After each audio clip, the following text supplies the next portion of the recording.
दर्शकों, दिल्ली के भीतर आम आदमी पार्टी की सरकार ने दिल्ली में काम करने में कम समय लगाया और मुकदमेबाजी में ज्यादा। हर दिन दिल्ली सरकार किसी न किसी मामले में कोर्ट की चौखट पर खड़ी रहती थी। अरविंद केजरीवाल ने अभिषेक मनु सिंघवी जैसे महंगे वकील को रखकर जनता के टैक्स के पैसों को किस तरह से केंद्र सरकार और दिल्ली के एलजी के खिलाफ केस लड़ने में बर्बाद किया, उससे लोग हैरान हैं। लोग ये सोचकर हैरान हैं कि आम आदमी पार्टी बनाने वाले केजरीवाल का केस अभिषेक मनु सिंघवी कैसे लड़ रहे हैं। केजरीवाल उन्हें पैसे कहां से दे रहे हैं। सिंघवी ने अरविंद केजरीवाल को शराब घोटाला मामले में जमानत दिलाई थी। केजरीवाल की ओर से केस सिंघवी ही लड़ रहे थे। मीडिया रिपोर्ट्स के अनुसार सिंघवी 6 लाख रुपए से 11 लाख रुपए की फीस चार्ज करते हैं।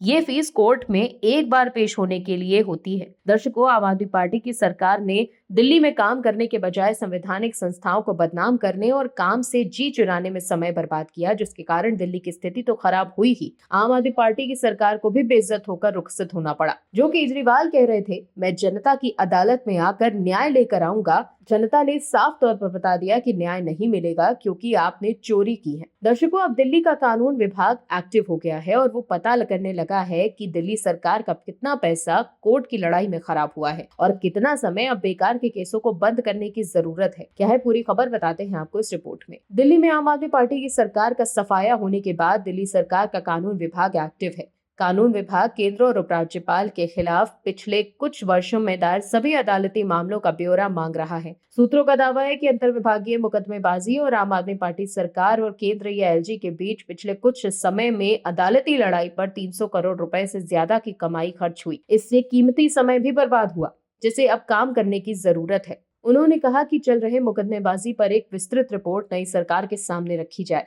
आम आदमी पार्टी सरकार, एलजी और केंद्र सरकार के बीच कई बार टकराव हुआ है। इस टकराव के चलते कई अदालती मामले दर्ज हुए। मई 2022 में वीके सक्सेना के दिल्ली के एलजी के रूप में शपथ लेने के बाद से अदालती मामलों की संख्या में और इजाफा हुआ। सुप्रीम कोर्ट की हाई कोर्ट में चल रहे कुछ प्रमुख मामलों में सेवाओं को एलजी के अधिकार क्षेत्र में लाने वाले कानून को चुनौती देना हो या फिर यमुना में प्रदूषण को रोकने के लिए एलजी वीके सक्सेना की अध्यक्षता में उच्च स्तरीय समिति का गठन शामिल है। खबर के मुताबिक दिल्ली सरकार के एक वरिष्ठ अधिकारी ने बताया कि ये बीजेपी के नेतृत्व वाली केंद्र सरकार ही थी जिसने फैसला किया था कि दिल्ली सरकार में संपाओं से संबंधित मामले एलजी के सीधे नियंत्रण में होने चाहिए। सुप्रीम कोर्ट के फैसले के बाद एक अध्यादेश लाया गया और बाद में इस मुद्दे पर एक कानून बनाया गया। अब दिल्ली में बीजेपी की सत्ता में आने के साथ उन्हें ऐसे मामलों की जारी रखने की कोई आवश्यकता नहीं होगी। नई सरकार ऐसे मामलों को वापस लेने के लिए अदालत का रुख कर सकती है।